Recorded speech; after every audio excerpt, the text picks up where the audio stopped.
The WNBA is set to lose $40 million this season. Remember the WNBA's golden age, when Caitlin Clark's star power packed arenas, ratings skyrocketed and merchandise flew off the shelves? Now that the league is facing a $40 million loss, how did things fall apart so fast? Prepare for the WNBA's wild ride. In a flash, from success to financial ruin. Season is canceled. It will be the end of the WNBA in the mainstream. People will not give this league another chance. A $40 million loss is terrible, but what if that's only the beginning? It turns out that a group of heavy hitters have been seething in silence for years and are finally prepared to come forward.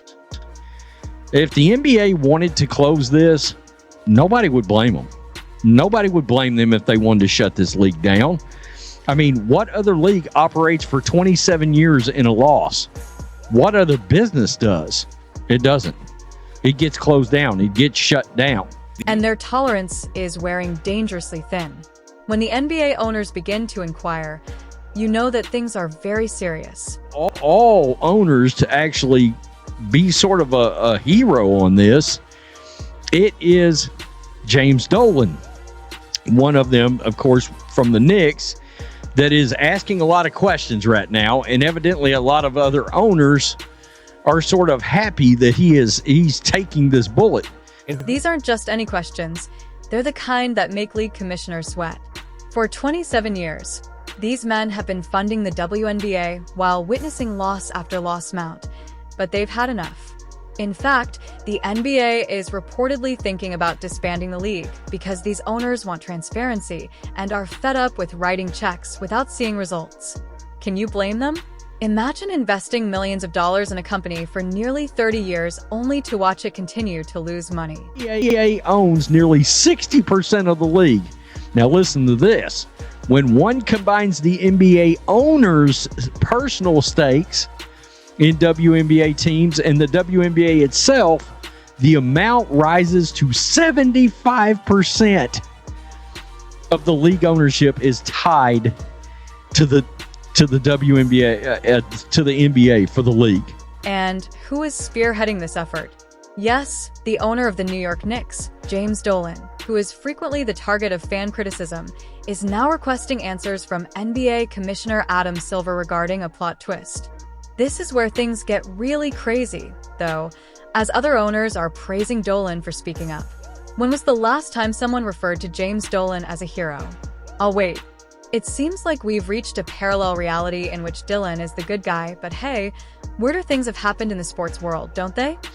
The NBA team owners have invested hundreds of millions into the WNBA since 1996, per sources. Quote, the WNBA owes the NBA so much we won't see any windfall for years, a team executive told the Post. So it's going to be years, even with this broadcast, this new media rights deal, before anybody sees any money. Now, you may be asking yourself, well, but how much really is the NBA involved in all of this? Well, hold on to your seats, because the real deal is that the NBA owns 75% of the WNBA. That's not a typo. So when the WNBA loses, the NBA loses badly. Millions of dollars are going out of NBA coffers annually. Before anybody sees any money. Starting in the 2026 season, the WNBA will get up to a $2.2 billion over 11 years media right contract. The WNBA isn't just a business. It's a symbol of progress in sports. So why are these NBA owners suddenly so upset about the WNBA's finances?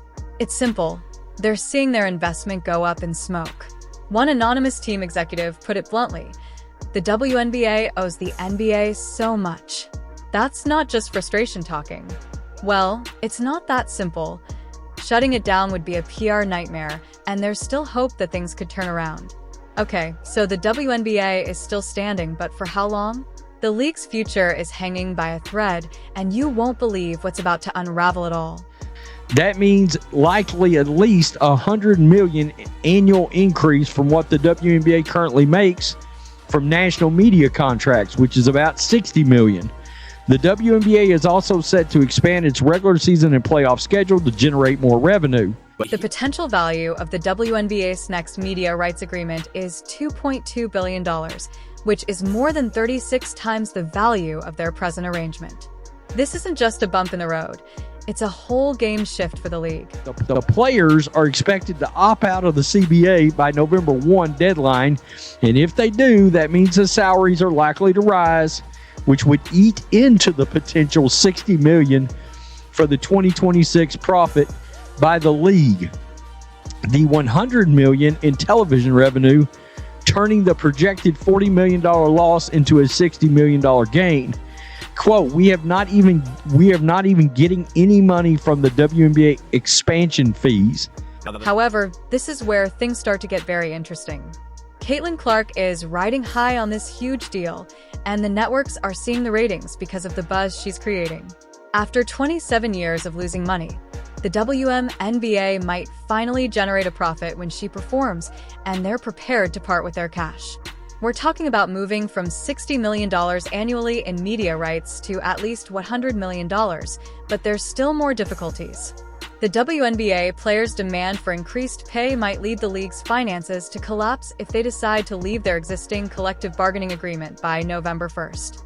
This could make the present losses into an even more severe financial catastrophe. Again, what do you do? I mean, this league is going to make some money now, all right? But again, what happens if you push all these new fans back out? What does that do for your media rights deals? Because they only got the new media rights deals because of one player. I mean, singular, let's be honest. It's Caitlin Clark. The WNBA is currently in a difficult situation as players are demanding more money and opposing change. Investors are fed up with investing in what appears to be a losing venture, and Caitlin Clark, the rookie phenom, sits in the midst and has the potential to salvage everything if the league let her. She boosted all the ratings, she got the popularity, and now all your players across the league are attacking her fans, the Iowa fans, the Indiana Fever fans. Look at those Connecticut Sun players talking about Indiana Fever fans are racist. Angel Reese talking about Indiana Fever fans are racist. Caitlin Clark fans are racist. People are going to get tired of that, and they're going to be like, the hell with it. Let's let this league burn itself to the ground where it should have been a long time ago. But hold on, keep in mind all those new admirers. Caitlin Clark attracted those who were suddenly interested in women's basketball, but some WNBA players haven't exactly welcomed them. In fact, they've been shoving these new fans away. Can you believe it?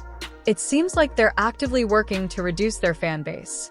Other WNBA players and officials have publicly chastised Clark and her fans, implying that the league's current culture is being upset by the influx of new supporters. Year, and it looks like the league might eventually become profitable. That is, if the WNBA players, the hatefulness, the jealousy, the pettiness doesn't run off fans, okay?